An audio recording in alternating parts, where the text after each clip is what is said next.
Shalom fam, I am Shalamah. I want to say welcome if you are new and welcome back if you are returning. Thank you so much for taking your time to check us out here at Word Made Fresh. We're going to jump right into this thing. We've been looking at covenants and particularly the new covenant, and leading up to that, I did 2 parts in this series already. So if you haven't checked those out, I encourage you to do so. But now we have the new covenant, and which I've entitled the entire series A Better Covenant, which I believe we're going to see why it's a better covenant as we begin to unpack it. And so we don't do long intros, and we're going to jump right into it. Look at Yaramayah, chapter number 31.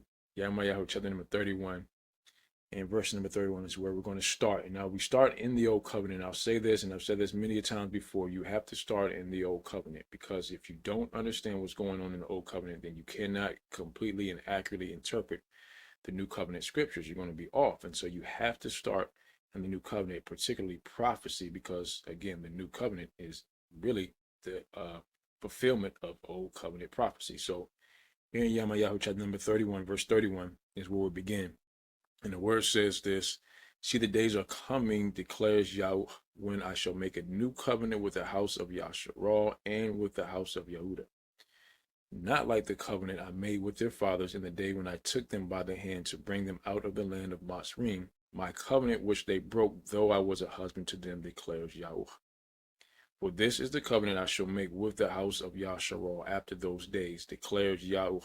I shall put my Torah in their inward parts, and write it on their hearts, and I shall be their Elohim, and they shall be my people. And no longer shall they teach each one his neighbor, and each one his brother, saying, Know Yhuh, for they shall all know me, from the least of them to the greatest of them, declares Yhuh. For I shall forgive their wickedness and remember their sin no more." All right. So to fully understand this, we're just kind of going to, peel back some layers. Y'all know I like to stay on the surface, but there's some pretty profound revelations, I believe. So we're going to go just beneath the surface a little bit here, not too deep. Don't want to muddy anything up. But we're going to answer some questions. And the first question we're going to answer is, who is it with, right? Who is the covenant with? And we don't have to guess at it. And the word makes it very clear. The Most High himself speaking. Not my words, his words. He says in the latter part of verse number 31, he says the covenant is with the house of Yashar'al and with the house of Yhuh, right? So it's not with everybody. It's not with the church. It's not with every nation, every people. No, he makes it very clear. The covenant that he's making is with the house of Yashar'al, with the house of Yhuh, who at that time they're split, but of course they're going to be brought back together as one. So what does that mean? Well, it means exactly what it says, that Yashar'al has some promises within the covenant. However, what it does not mean is that other nations cannot be delivered. And now I'm talking about deliverance because the whole reason we're doing this study is because we want to have a better understanding of our deliverance. And we understand that there is no deliverance outside of there being a covenant with the Most High. So does this mean that, other nations cannot be delivered or salvation as commonly known? No, it does not mean that at all. And I believe that to be the case because of what Yashayah says in chapter 56, verse number 6. Notice what the word says. It says, also the sons of the foreigner. Look that word foreigner up. Won't do it here because we could spend hours on this particular topic alone. But he says, also the sons of the foreigner who join themselves to Yhuh, who serve him, and to love the name of Yhuh, to be his servants, all who guard the Shabbat and not profane it, and hold fast to my covenant. Them I shall bring to my Kadosh mountain, and let them rejoice in my house of prayer. Their burnt offerings and their slaughterings are accepted on my altar. For my house is called a house of prayer for all the peoples. Adonai Yhuh, which gathers the outcasts of Yashar'al, says, yet will I gather others to him besides those that are gathered unto him. All right, so I think the word speaks for itself. Other nations, they can be, as Shaul says, they can be grafted in, right? They can hold fast to the covenant. The difference is there are different roles and responsibilities in the kingdom that Yashar'al and Yhuh are going to have versus other nations and Gentiles, right? There's a difference in there, but other nations can be delivered, and that's kind of why I will leave it there. So that's who it's with, all right? Let's move on, and let's answer the question, what is it exactly, all right? What is it? So we're going to get into this, pretty heavy, so just bear with me here. We're just going to unpack this thing. What is it exactly? Well, first thing we want to know is found in verse number 32, back in Yaramayah 31. The Most High says, is not like the covenant I made with their fathers. That's important to understand. So number one, it's not the old covenant. But number two, he says it's not like the old covenant, right? It's a different type of covenant. It's a different covenant and a different type of covenant as well. That's important to understand. Remember, we're talking about a better covenant, hallelujah, a better covenant, right? And so we're going to see some similarities from the old covenant, but we're also going to see some differences, and those differences really are what make this covenant a better covenant, right? So let's look at the similarities and the differences as we unpack it, finding out what this covenant is. Notice the word says in verse number 33, he says, first and foremost, this is the covenant. He says, I shall put my Torah in their inward parts and write it in their hearts. So here's a similarity, right? We're still dealing with the law. We're not going to get away from that. We're dealing with the law. But in the old covenant, it was written on stone tablets. Well, under the new covenant, here's the difference. This is what makes it better. It's been written in us internally, in our inward parts, in our hearts, right? What does that even mean? We got to unpack that. Well, on the surface, I believe we can understand that to mean that there's going to be a genuine desire, a will. We're going to be thinking about the law of the Most High because we're talking about our inward parts. We're talking about our hearts, the spiritual part aspect of a human being, the seat of our emotions, right? So the law is not being put on these stone tablets that are lifeless. It's being put inside of people that can react to it spiritually, right? So on the surface, there's a writing of it that means we have a mind and a heart to do it. And I believe we can understand it that way because when we go to Ezekiel chapter number 36, right? Ezekiel chapter 36, verse 26, notice what the word says, and I shall give you a new heart and put a new spirit within you.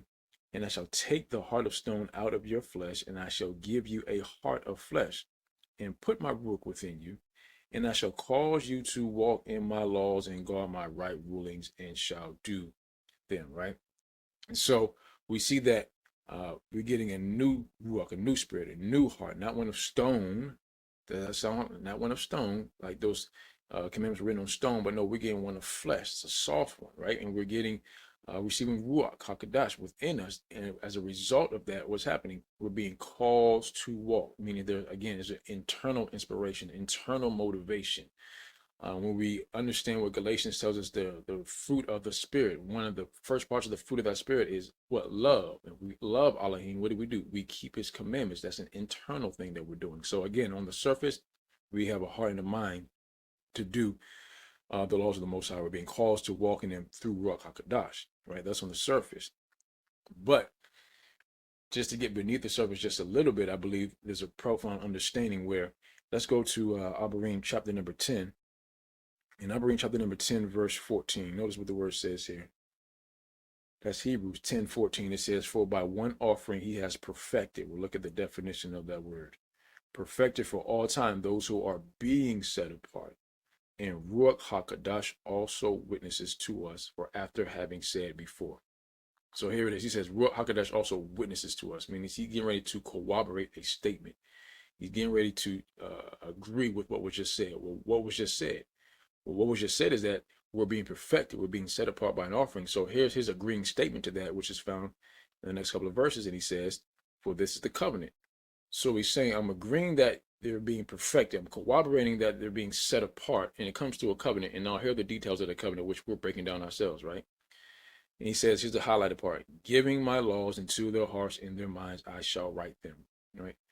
So what is he saying ultimately? He's saying, I'm witnessing, I'm attesting, I'm corroborating that perfection and that being set apart comes by, first and foremost, the law being written in their hearts and minds. How does the law being written in us perfect us? How does the law being written in us come about us being set apart? Let's look at that term perfect first. Notice what the words, the definition of the word perfect. It means to make perfect, to complete. This is the word that's normally confused with Yahushua is saying in Mattiyahu chapter 5, verse 17, where he says fulfilled. This is not that same word. There's a confusion there. He didn't say it's going to be completed. I didn't come to destroy the law and the prophets, but to fulfill, not to bring to an end fulfill. I just came to do. This is the word that would have been there if that's what he meant, but he didn't mean that. Perfect means to bring to an end, to accomplish. It says, add what is wanting in order to render a thing full, meaning that we were void of something, but now we've been filled with what we were void of. So that's what perfect means, right?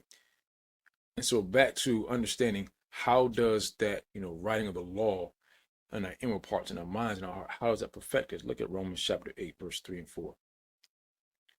For the throughout being powerless in that it was weak through the flesh, Elohim having sent his own son in the likeness of flesh of sin, and concerning sin, he condemned sin in the flesh, so that the righteousness of the throughout should be, here it is, completed in us, who do not walk according to the flesh, but according to the Ruach. Look at the definition of this word completed. To make full, to fill up, to fill to the full.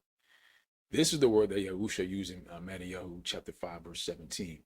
So it says it's to full, to, to make complete, to fill up, right? So he says the righteousness back in Romans chapter 8, he says the righteousness. What is righteousness? It's the opposite of unrighteousness. All unrighteousness is sin. So essentially, righteousness is not breaking the law. He says the righteousness of the Thurah should be completed in us, right? So essentially, righteousness is perfect law keeping. Well, who did that? We didn't do that. Well, Yashayah did that, right? How did he do that? Well, we just read in the previous verse, it says that he condemned sin in the flesh. How did he condemn sin in the flesh? He walked on this earth and lived the perfect life and died a perfect sacrifice. So he condemned sin in the flesh. And so when we would trust and believe that his sacrifice is sufficient payment for our sin, what happens is we received his perfection. We received his perfect law keeping, his righteousness, as the word tells us, for he had been made sin for us who knew no sin, that what we might be made the righteousness of Elohim in him. Because he kept the law perfectly, when we believe in his sacrifice, we receive that righteousness of Thurah, or that perfect law keeping completed in us. And so when it comes to the writing of the law on us, I believe we can also understand it to be as the law has been written on us as if we had never offended it. Why? Because of Yahusha's righteousness that we received, and he never offended it, right? And I don't do a lot of symbolisms here, but when we look at, back when Mashah came down from the mountain and he had those 10 commandments, what happened? He broke that first set, was written on stone and tablets, right? He broke them. Why? Because they broke the command, the very first one, matter of fact. And I believe we can view that as the old covenant, right? It was broken, so he broke those tablets. Well, when he got the second set, what happened? He put those inside of the Ark of the Covenant. When we understand the Ark of the Covenant, at least one of the things that it symbolizes is the presence of the Most High, right? So he took that unbroken law, put it where the presence of the Most High was, and it's kept there safely. Well, now under this new covenant, that's a better covenant, that's exactly the same thing has happened. The first one was broken. Now the second covenant, right, is being put in a place that is the same place where the presence of the Most High dwells, which is what? Ruach HaKodesh. That's what Corinthians says. We are the temple of the Most High. Ruach HaKodesh dwells in us. And now that law is in us just like it was when Mashah put it in the Ark of the Covenant, right? And so now the writing of the law is a perfect writing, as if we've never broken, and Ruach HaKodesh is motivating us, causing us to walk in that unbroken, perfected law, right? And so again, that's a little bit under the surface. Don't want to go further than that unless we muddy it up. But I believe that's the first aspect of the new covenant, the law written on us, and we understand it in those two facets. Let's go back to Yaramayah. Look at the second aspect, and it's here back in verse number 32 at the end part. It starts and says, "And I shall be their Elohim, and they shall be my people, and no longer shall they teach each one his neighbor and each one his brother, saying, Know Yahweh. For they shall all know me, from the least of them to the greatest of them, declares Yahweh." All right? He said they're all going to know me. And so they're not going to teach him. But notice, this is the second aspect. And this is, something that I learned that's pretty profound. He says, I shall be the Elohim, and they shall be my people, right? And because of that, he says, you're not going to have to teach them. Each one his neighbor and each one his brother know me, right? And I believe we can make it very simple. Some, believe that we're not under the new covenant because we're still teaching about the things of the Most High. But notice, this is a specific teaching. Their teaching is specific to know Yahweh, right? That's the teaching, not just teaching everything about him, but know him, right? And the reason he says that under this new covenant, you're not going to have to teach people to know me. Notice he gives the answer in the highlighted part. He says, for they shall all know me. It's literally that simple. He says, I'm going to be their Elohim. They're going to be my people. They're going to know me. So you don't have to teach them to know me. And I believe we can understand it that way because, again, this is a better covenant. This is a different covenant. When we understand that under the old covenant, you could be in that old covenant and not know Yahweh. What do I mean? Look at Judges chapter number 2, verse 10. Judges 2 verse 10. Notice what the word says. It says, and all that generation were likewise gathered to their fathers. Talking about that old generation who was rebellious, they were disobedient, unbelief, and so they didn't go to the promised land. They died all. And another generation arose after them who did not know Yhuh, nor the work which he had done for Yashar'al. And I encourage you to read the rest of that passage, but as you read the rest of that passage, you're going to find out because they did not know Yhuh. Now, they did not obey his commands. They disregarded his laws. And so the word says they didn't prosper. They couldn't stand against their enemies. They were being defeated. Why? Because they were in covenant with him, yet they didn't even know him.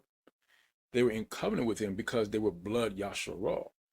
And this is what Yahukanan, the immerser, was telling the Pharisees when they came to his baptism. His immersion, they were saying, he said, show fruit meets for repentance, and don't think to yourself because we have Abraham's seed. He said, don't you know the Most High can raise above these stones children? What are you saying? Just because you're blood Yashar'al doesn't mean you get to get in this new covenant. This covenant works different than the old one. In the old one, you could just be blood Yashar'al and you're in it, whether you know Yahweh or not. In this one, if you're in this new covenant, it's because you know Yahweh through the bond. He is the way, truth, and life. No man comes to the Father but by him. No man knows the Father except for the bond, for the Son. And so Yahusha told Nicodemus, what? He said, unless you're born of flesh and water, right? Water representing the Ruach. He said, unless you're born of flesh and water, or blood and Ruach HaKodesh, right? Then you can't see the kingdom. So essentially what he's saying, you just can't be born Yashar'al. You have to get into this new covenant intentionally. This comes by belief, right? And so back to Yahu, I believe the second aspect why this one is a better covenant is because you just can't be in it and don't know Yahweh. If you're in it, you know that you're in it and you know Yahweh. Therefore, because you know Yahweh, no one has to teach you. And if I can give a really elementary, example, just kind of bring it home, it's like I know professor of civil engineer, a stranger comes along and says, let me teach you about civil engineering. Well, no, I don't need to know that. I'm locked in with that. I'm a professor of that. You can teach me something else, but you don't need to teach me about that. It's the same thing. I know Yahweh. I'm in the covenant. I believe Yahusha. So therefore, you don't have to teach me that. You can teach me other things, but when it comes to coming into that relationship with Yahweh, you don't have to teach me that anymore, right? So that's kind of the surface. We'll leave it there. But let's move on to the next aspect of the covenant, and it's at the latter part. And this is where we're going to kind of get beneath the surface on this phrase talking about know Yahweh. He says at the latter part of verse number 34, for I shall forgive their wickedness and remember their sin no more. All right. So the other part of this covenant is this forgiveness of sins, but there's also, I'll call it for right now, a lack of remembrance, and we'll get to that in just a minute, but there's forgiveness of sins, right? So how does forgiveness of sins take place? Well, we know the answer to that is by blood sacrifice, but let's go to the scriptures because the scriptures need to tell us that. And look at Abarym chapter number 9, verse 22. And he says, and according to the Torah, almost all is cleansed with blood, and without shedding of blood, there is no forgiveness. Now, this is not a new covenant concept. You can go all the way back to Adam and Eve. And when they sinned, coats of skin had to be made for them. Well, how were those coats of skin made for them? And the animal was slaughtered, right? And you can go through all the Old Testament throughout the Tanakh, and we know that forgiveness took place by the blood shedding of animals. Right? Well, it's the same thing. Under the new covenant, there's forgiveness of sin. So how does that forgiveness happen? Well, bloodshed, but what type of blood is shed? We're talking about a better covenant. So we're talking about a better sacrifice, right? And those who believe in the new covenant, we understand that sacrifice to be a Yahusha. But why did Yahusha's blood have to be shed? Why couldn't we just continue to sacrifice bulls and goats, right? Well, notice what the word says in Abarym chapter number 10. Hebrews 10 verse 1, the word says, for the Torah, having a shadow of good matters to come, and not the image itself of the matters, was never able to make perfect. There goes that word perfect again. We talked about that. Those who draw near with the same slaughter offerings, which they offer continually year by year. Otherwise, would they not have ceased to be offered? That's the question. Because those who served, once cleansed, would have had no more consciousness of sins. We'll talk about this word consciousness. But the question is, if bulls and goats' blood could have perfected those who were, offering them up, then wouldn't they have stopped? The answer would be, yeah, they would have stopped. But the problem is they could not do that. They couldn't perfect them. Why could they not perfect them? Why could they, it says that there would still have been no more consciousness of sin. This is more than just a mental understanding, that awareness that there's sin. He says, why is that the case? We'll look at verse number 4. For it is impossible for blood of bulls and goats to, here it is, take away sins. Take away sins. The reason why blood of bulls and goats could not perfect a human being is because though they pardoned the sins, they were used to pardon sins, they couldn't take them away. And there's a difference here. When we go back to Yaramayah, let's go back. In verse number 34, he says, for I shall forgive their wickedness and remember their sin no more.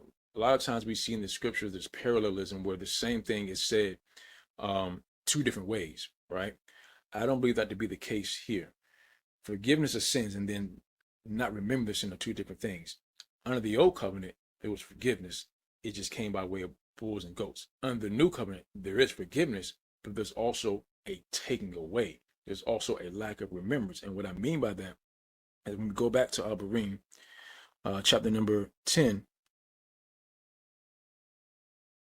and look at verse number 11. He says, and indeed every Kahan stands day by day doing service and repeatedly offering the same slaughter offerings, which are never able to take away sins. But he, having offered one slaughter offerings for sins for all time, sat down at the right hand of Elohim. Right? Why is that? Because his sacrifice was a different one, it was a better one, right?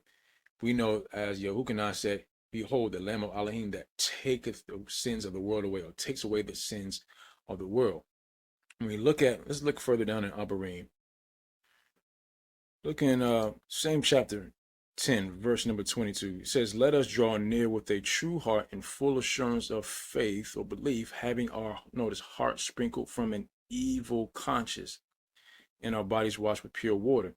And so remember, we talked about what that word consciousness meant back in the earlier part of chapter number 10. He says, now our hearts have been sprinkled from an evil conscience. So the consciousness of sin is not just one where we're understanding or aware of our sin, but it's literally like a stain that's on our heart, an evil consciousness on our hearts that has been sprinkled, has been covered by the blood of Mashiach, that takes away the sin.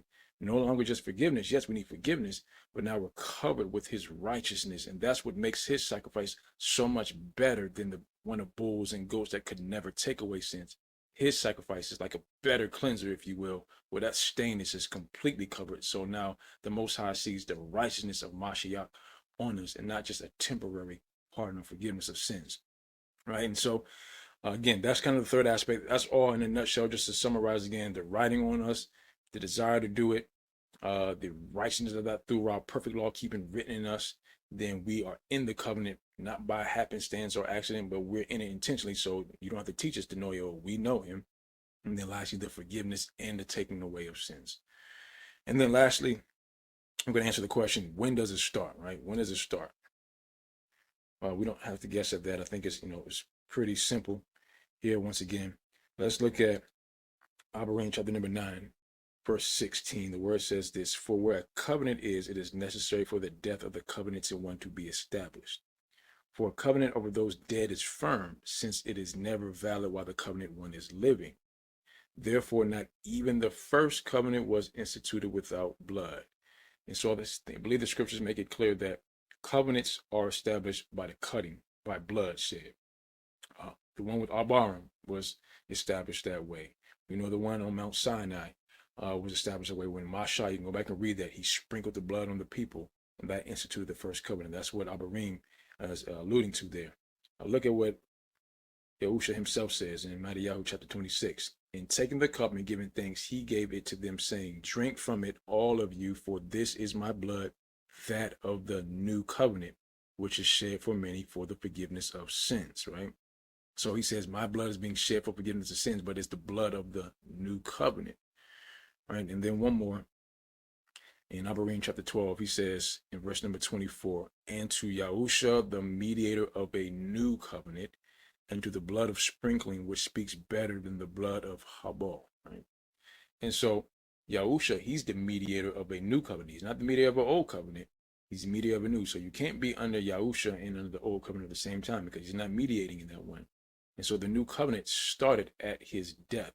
Right? Not at his resurrection. We're looking at what the word says. We're sticking with that. It started at his death, his bloodshed. Right? And so now at his resurrection, he's the first one to be raised from the dead within that new covenant, which gives us hope once we're in the new covenant. Hey, we're going to be raised from the dead as well. That's why he's called the first fruit, or the first of many brethren. And so that's when it starts. And so now the question is, well, there's several things that are prophesied about the new covenant that haven't taken place yet. And we're going to look at that in the next study, why they haven't taken place yet. And so we'll stop right there for now.